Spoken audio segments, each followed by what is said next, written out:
Natumbok mo, Mr. Ramon Tulfo. Mukhang ganito talaga ang totoong nangyari.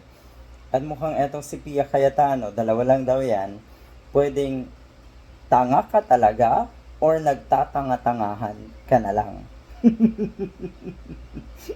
Ang saklap. Meron kasing nangyayari ngayon sa Senado. Ngayon, May 20, dyan sa Senado, nagkakaiyakan ang mga astigan ko, no, ng mga DDS senators. Bakit? Dahil daw na trauma. Traumatic daw, lalo na kay Pia Cayetano ang nangyari. Wala daw ni isa na nangamusta sa kanila.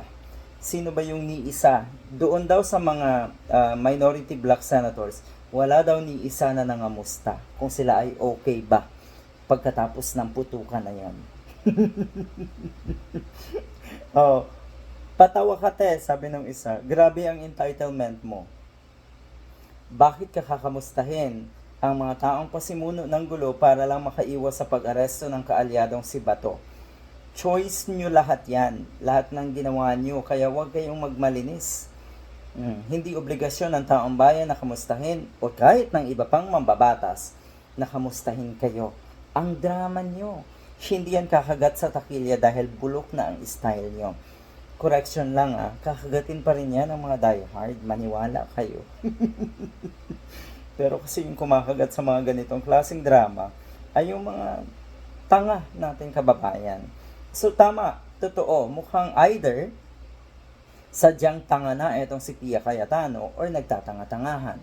Kasi ganito ang sinabi ni Ramon Tulfo.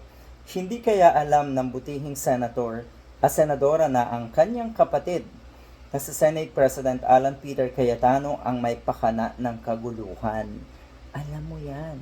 Or pwedeng hindi mo rin alam.